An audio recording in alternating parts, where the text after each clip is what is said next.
সকলকে আমার নন্দিত জয়গুরু। পরম পূজ্যপাদ শ্রী শ্রী আচার্যদেবের আলোচনা থেকে আলোচনা করছি আজ।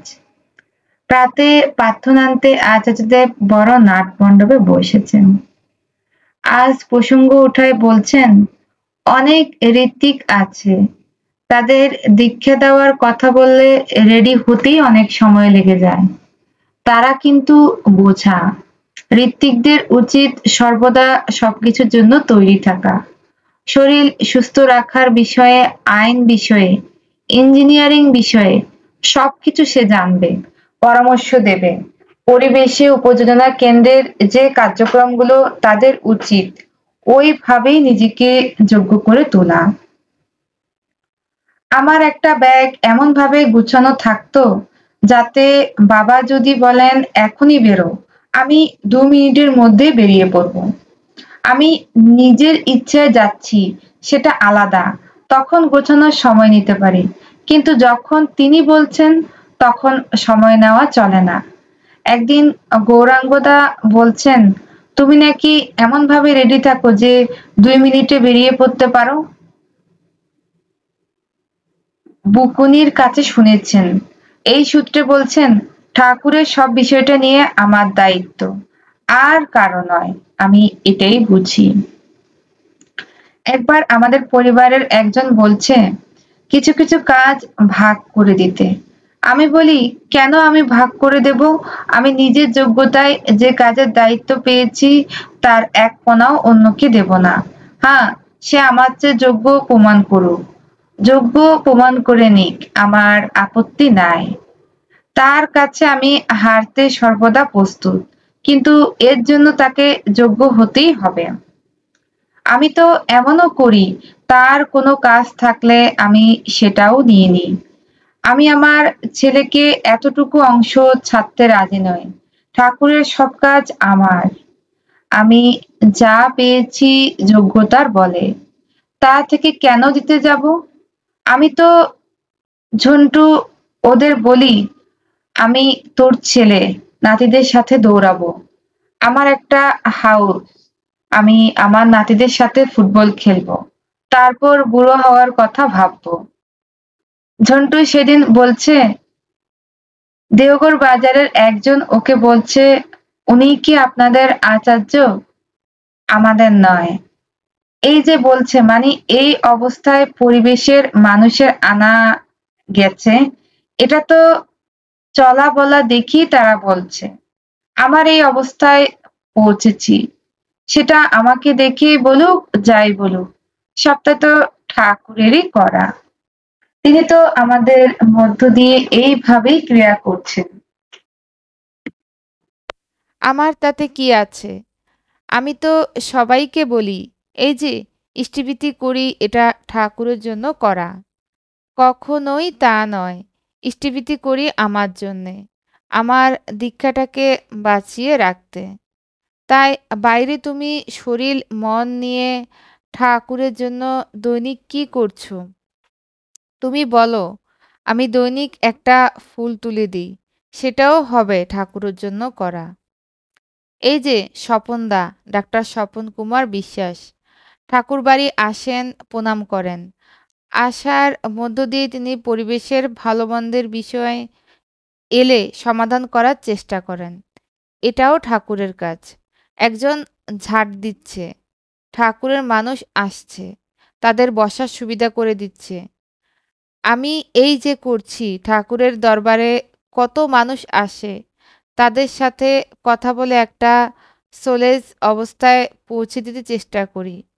আবার এই সব করার জন্য কেউ কিছু দিল, 10টা টাকা দিল, আমি সেটা পকেটে পুরলাম, তাহলে কিন্তু উদ্দেশ্য পূরণ হলো না।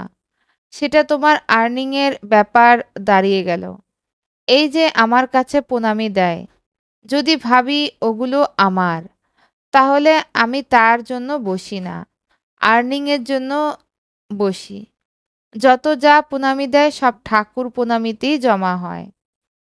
কাল সন্ধ্যায় একটি মা দূর থেকে ভিড়ের মধ্যে বলছে, তার মেয়ে কানাডায় আছে, ডিপ্রেশনে ভুগছেন। আমি ওনাকে পিছন দিকে মানে কাঁঠালতলার ওখানে দাঁড়াতে বললাম। তারপর দেখালাম দীনেশ হালদার তার ছেলে এসেছে। ও কানাডায় থাকে।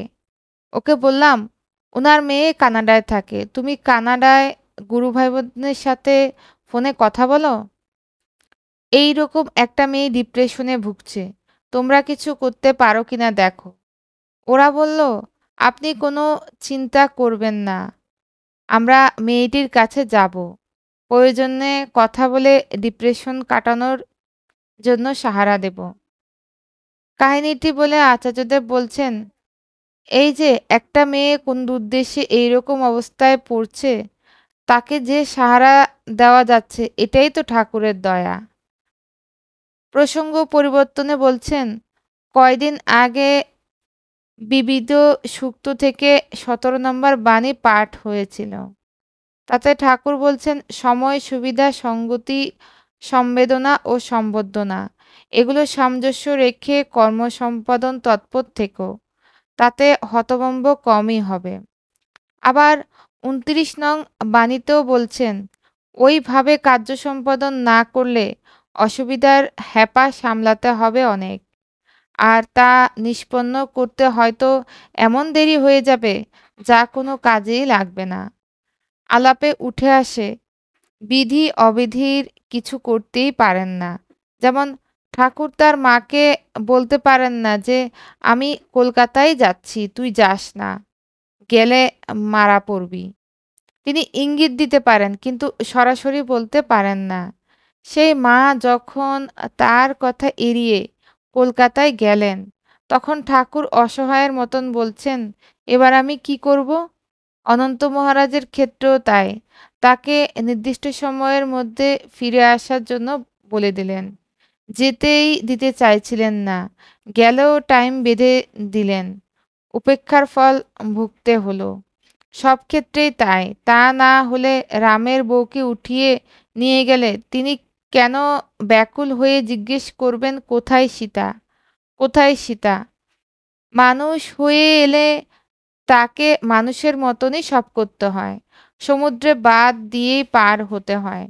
তাকে অনুসরণ করে বিশ্বাস করে অন্য কেউ হেঁটে সমুদ্র পার হতে পারে, কিন্তু তিনি পারেন না।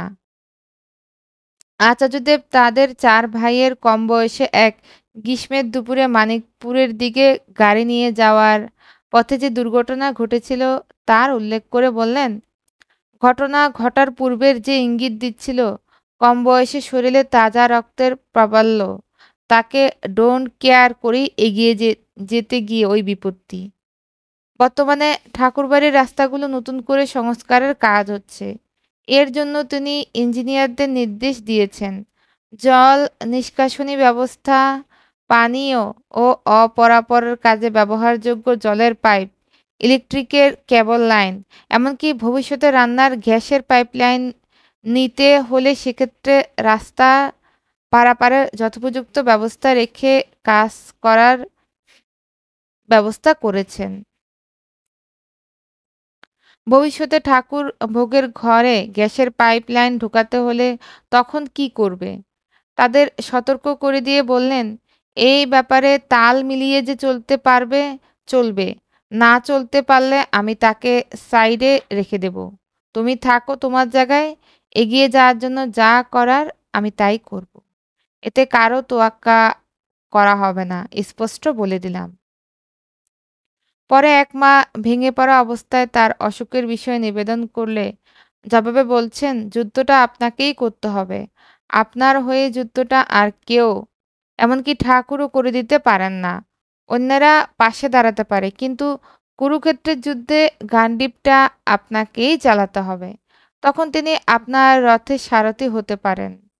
এখন আপনার একজন শ্রীকৃষ্ণ দরকার।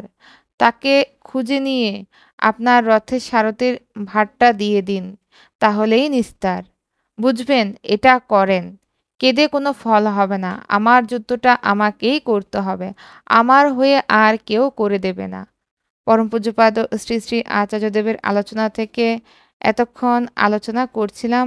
সকলকে আমার আনন্দিত জয়গুরু।